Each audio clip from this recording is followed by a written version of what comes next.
Stay लगा दिया supreme court ने, क्या बोला थोड़ा सा बताएंगे आप? अरे भाई, सुप्रीम कोर्ट ने कहा है कि डेफिनेशन वेग है, कानून यानी स्पष्ट नहीं है और इसका मिसयूज हो सकता है, और स्टे लगा दिया। और इसी सुप्रीम कोर्ट की वजह से तो रेगुलेशन आए थे, ये आदेश भी इन्हीं को इसी कोर्ट ने दिया था। तो सर ये क्या चल रहा है, जैसे सुप्रीम कोर्ट ने आदेश दिया? इसलिए मुझे ये लगता है ये जल्दबाजी में स्टे कर दिया, इसको स्टे नहीं करना चाहिए था। अरे इस देश में जो काले कानून थे किसानों के विरुद्ध थे, पार्लियामेंट ने जल्दबाजी में कोरोना के समय में चोरी चकारी से पास किए थे, तब देश सड़कों पे था, तब तो स्टे नहीं किया इन्होंने, यही कोर्ट है। और कई तारीखों के बाद भी इंटरिम स्टे किया था। तो इससे ये पता चलता है कि ये सुप्रीम कोर्ट कब एक्टिव होती है, कब नॉन एक्टिव होती है, कब पैसिव होती है, देश को इस पे नजर रखने की जरूरत है। सर आप खुद भी एडवोकेट है और अभी हम सुप्रीम कोर्ट में खड़े हैं, आप ऐसी बात कर रहे हैं, लोगों को विश्वास के सुप्रीम मतलब कोर्ट से भी उठ जाना चाहिए, क्या आप ऐसा कह रहे हैं? मैं ऐसा नहीं कर रहा, मैं तो संविधान और कानून का स्टूडेंट होने के नाते वो कह रहा हूँ जो मुझे ठीक लगता है। सुप्रीम कोर्ट क्या कर रही है वो ये नहीं है कि मैं आंख मीच के सुप्रीम कोर्ट की प्रशंसा करूं या सुप्रीम कोर्ट की प्रशंसा करना मेरे लिए मजबूरी है। I am citizen, I am an advocate. मुझे वो क्रिटिसाइज और देश के लोगों को बताने की जरूरत है जो मुझे पता है। मुझे ये पता है ये इतना जल्दी स्टे करने का मामला नहीं था। जहाँ पे जिन बच्चों के साथ भेदभाव हुआ, जिन्होंने आत्महत्याएं कर ली, एक रोहित महमूला ने, एक लड़की डॉक्टर क्या नाम है, पायल तड़वी ने, उनकी माओ ने जंग लड़ी है। 7 साल के बाद ये रेगुलेशन आए हैं।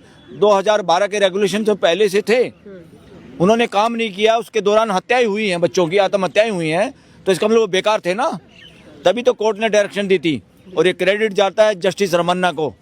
अगर शायद वो नहीं होते तो हो सकता है नोटिस भी नहीं होता उस वक्त। और उसके बाद जस्टिस उज्ज्वल भुइयां को, जो सबसे स्ट्रांग और सबसे जनप्रिय और सबसे संवैधानिक जज जिनको हम वकील लोग कहते हैं, जो एकदम न्याय के पक्ष में रहते हैं, इवन और जुडिशियल सिस्टम की भी आलोचना करते हैं जहाँ उनको लगता है गलत है। सर ऐसा देख रहे हैं हम कि लोगों को जुडिशियल सिस्टम से भी अब भरोसा उठता जा रहा है। जैसे अब हमने देखा कि कैसे अभी अरावली, फिर डॉग वाला मुद्दा भी सामने आया, उस पर भी स्टे लगाया। जब तक लोग सड़क पर नहीं आ रहे तब तक कोई स्टे नहीं लग रहा है, ये भी देखा जा रहा है अभी। अरे जब तक सड़क पे नहीं आ रहे कोई स्टे नहीं लग रहा है, ऐसी बात नहीं है। बात स्टे की नहीं है। कानून में अगर कुछ खामियां तो उनको सुधारा जा सकता है। और एकदम कानून के बाद ये भी देखा जाता है कि भाई वो ये अगर मान लो कोई कानून बना है और कानून 7 साल के बाद बना है और हत्याएं हो रही हैं, तो कोई एक बता दे सबूत कि जनरल कैटेगरी के लोगों ने आत्महत्याएं की हैं, विद्यार्थियों ने, कास्ट डिस्क्रिमिनेशन की वजह से, भाषा की वजह से, किसी और वजह से, रंग की वजह से। ऐसा बिल्कुल नहीं हुआ।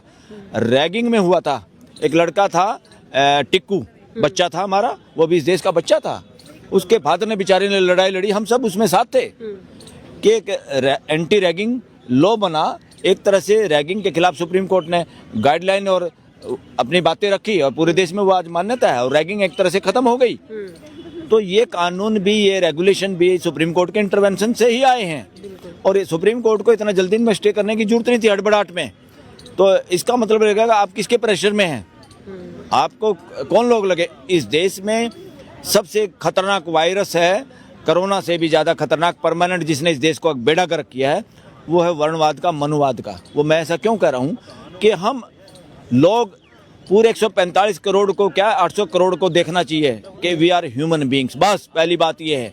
ये जातियाँ, ये रिलीजन, ये भाषाएं सब डाउनग्रेडेड चीज़ें, बाद की बातें हैं, इनसे हम तय नहीं होते। इंसान और इंसानियत ही तय करती है।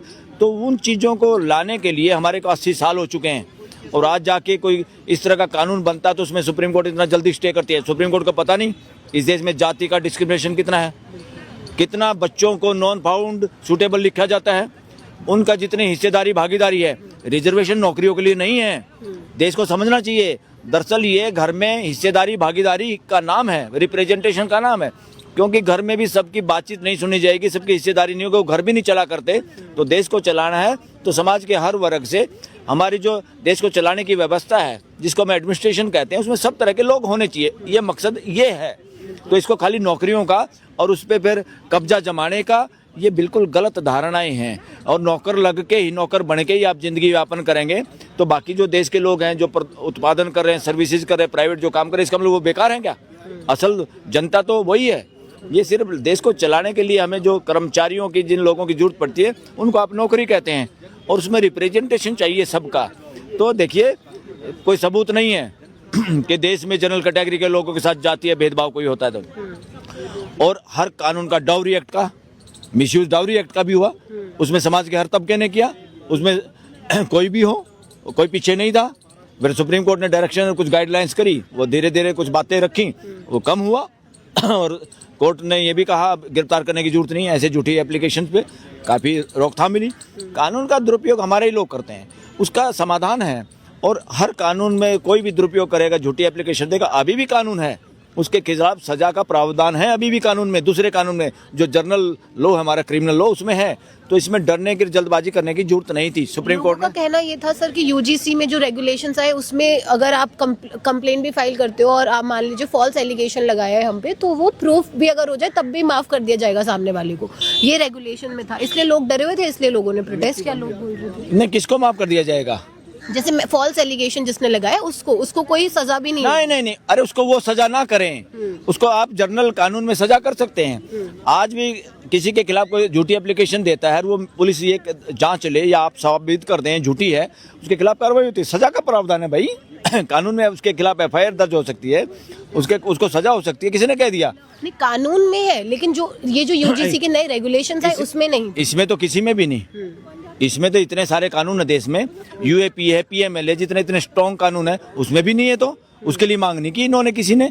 और उसमें किन लोगों को शिकार बनाया जा रहा है? जो सरकार के खिलाफ बोलते हैं। देश के हर नागरिक की ड्यूटी है। अगर घर में सरकार हमारा मालिक नहीं है, सरकार हमारी एक व्यवस्था है, अगर व्यवस्था में चलाने वाले लोग बदमाशी करें, गुंडागर्दी करें, तो देश के लोग उसमें बोलने की ड्यूटी है घर के मालिकों की।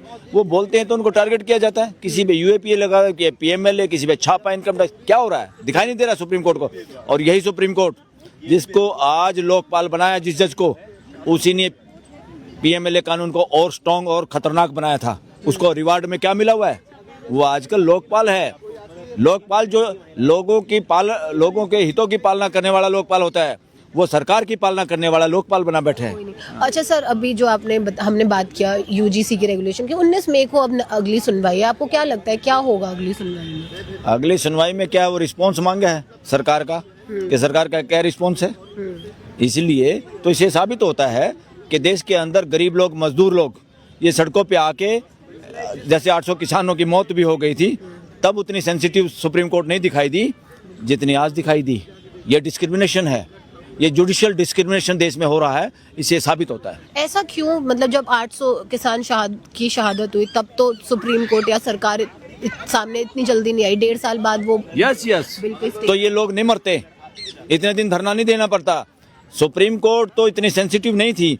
उस धरने के खत्म होने के बाद भी कई महीने, साल तक रोड ब्लॉक रहा, जीटी रोड, एक साइड में लोगों की लंबी लाइनें रखती थी, रोज ये देश परेशान रहा।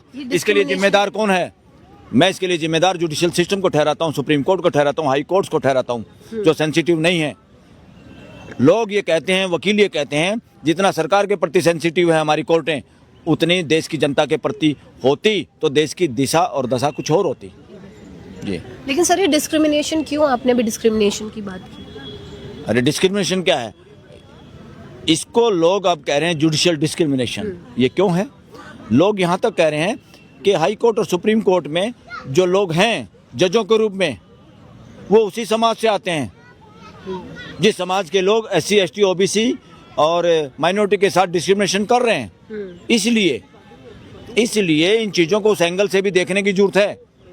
सुप्रीम कोर्ट के अंदर आपस में वो जज भी कितने बयान देते हैं कि सरकार के दबाव में आके बयान मत दो या इस तरह से मत करो। अब जस्टिस भुइयां ने कहा सरकार के कहने से तुमने जजों की बदली कर दी है, ठीक नहीं है। तो बहुत सारी गड़बड़ है। देश को ध्यान से देखने की जरूरत है और देश को चौकन्ना रहने की जरूरत है। देश को कतई भी आंख मूंद के सुप्रीम कोर्ट पे भरोसा करने की जरूरत नहीं है। देश को अपनी सारी संस्थाओं को जांचने की जरूरत है कि वो संविधान के हिसाब से काम कर रहे हैं कि नहीं कर रहे हैं।